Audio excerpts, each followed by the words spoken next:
morning, everyone. A very warm welcome to all present here. Green Kalam project, a massive tree planting campaign indifferent to the wishes of former President Dr. APJ Abdul Kalam. This mega environment-friendly initiative has successfully completed plantations of more than 1 million tree saplings across our Tamil Nadu. We are here to welcome our correspondent man, Mrs. Jayaman, our Arun sir, and our chief guest familiar to our school, Mr. Ranjit sir, head of the Computer Science Department, Paramakalyan College, Kochi.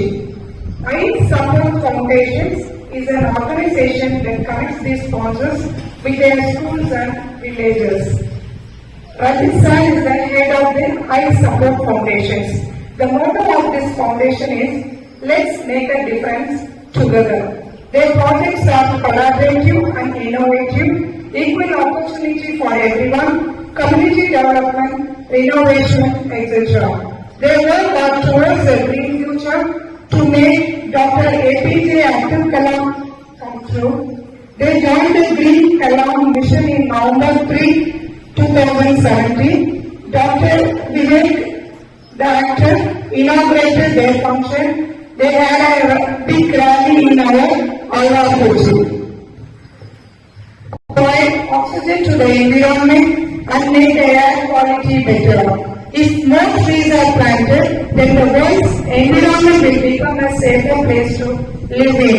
Tree saplings to our school. Our objective should be to plant as many saplings as possible by bringing awareness to younger generation, kids and the public. I call our chief guest to few words about their work of planting saplings in colleges, schools and villages.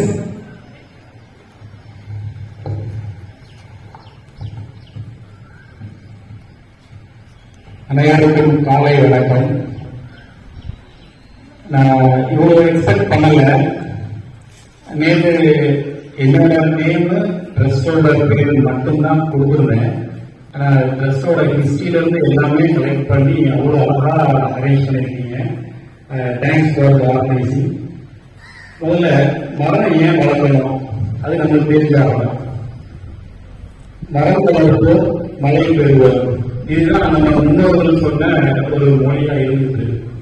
ஆனா இப்போ உள்ள சூழ்நிலையில மரம் வளர்ப்போம் சுவாசம் பெறுவோம், இதுதான் நம்ம கால மந்திரமா வச்சுக்கணும். ஏன் அப்படின்னா சுவாசிக்கிறதுக்கே ஆக்சிஜன் இல்லாத சூழ்நிலையில நம்ம இருக்கிறோம். நிறைய ஃபாரின் கண்ட்ரீஸ்ல ஆக்சிஜன் பார் வர ஆரம்பிச்சாச்சு.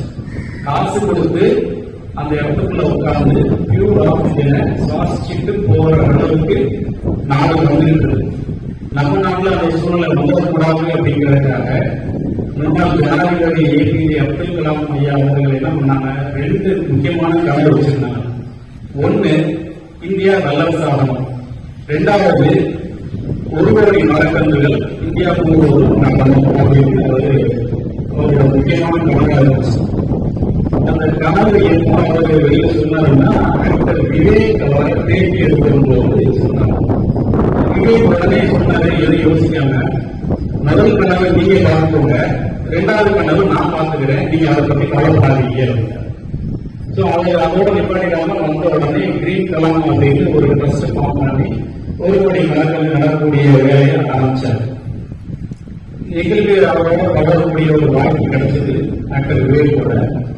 அப்படி நாங்கள் வழங்கி பேசிட்டு போது விஷயத்தை சொன்னாரு. சொன்ன உடனே நாங்க தமிழ்நாடு அளவுல இல்ல, அட்லீஸ்ட் தென்காசி, அம்பாசமுத்திரம், திருநெல்வேலி பகுதிகளில் 1 லட்சம் மரக்கன்று நாங்க போட்டுக்கிட்டோம் அப்படின்னு சொல்லிட்டு 2018 ஸ்டார்ட் பண்ணோம்.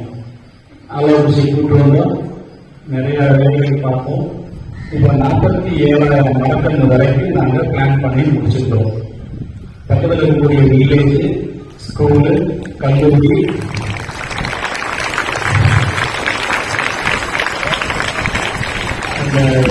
வளாகங்களுக்கு உள்ள வைக்கிறது ஒரு வேலையா இருந்தாலும் படிக்கக்கூடிய மாணவர்கள் கையில கொடுத்து வீடுகளிலையும் நாம வசிக்கக்கூடிய இடத்துல இங்க மட்டும் சுத்தமான காற்று கிடைச்சா போதுமா? உங்க வீட்டுல நீங்க இருக்கும் போதும் சுத்தமான காற்று வேணும் இல்லையா? அதனால அந்த ஒரு முன்னெடுப்பை தான் நாங்க செஞ்சுக்கிட்டு இருக்கிறோம். நேற்று ஒரு மீட்டிங்ல பேசும்போது கூட ஒரு சர்வே மூலமா கிடைச்ச தகவல், வாழ்நாள்ல நாம ஆக்சிஜனை சுவாசிச்சுட்டு வெளியில என்ன விடுறோம் யாருக்காவது தெரியுமா? Carbon di oxide. ஒரு மனிதன் தன்னுடைய வாழ்நாள் முழுவதும் வெளியிடக்கூடிய கார்பன் டை ஆக்சைடை சுத்தப்படுத்தணும்னா 136 மரக்கன்று அந்த மனிதன் நட்டு வைக்கணுமா? புரியுதா? அப்ப நீங்க ஒவ்வொருத்தரும் 136 மரக்கன்று பிளான் பண்ணாதான் நீங்க வெளியிடுற கார்பன் டை ஆக்சைடு சுத்தமான ஆக்சிஜனா மாறும் அப்படின்னு ஒரு சர்வே எடுத்துக்கிறாங்க. நம்ம செஞ்சிருக்கோமா? இல்ல. நம்ம வீட்டுல இடம் இருக்கும், சின்ன சின்ன பெரிய மரம் வளர்ந்தாலும் பரவாயில்ல, இந்த மாதிரி சின்ன சின்னதான பூச்செடிகள் வச்சாலும் கூட அதுல இருந்து சுவாசம் கிடைக்கும் நம்மளுக்கு. இதை நீங்க ஒரு உறுதிமொழியா முன்னெடுத்துக்கணும். வாழ்க்கையில எப்பெல்லாம் நேரம் கிடைக்கோ அப்ப எல்லாம் மரம் வச்சு அதை வளர்க்க வைக்கிறது பெருசு இல்ல, எங்கனாலும் போய் வச்சுட்டு போயிடலாம். அது ஒரு குழந்தை மாதிரி தான். ஒரு ஸ்டேஜ் வரைக்கும் நம்ம வளர்த்து விட்டாச்சுன்னா அது பாட்டுக்கு வளர்ந்துடும். இதை எப்பவுமே உங்க மனசுல வச்சுக்கணும்னு கேட்டுக்கிட்டு இந்த வாய்ப்புக்கு நன்றி விடைபெறுகிறேன்.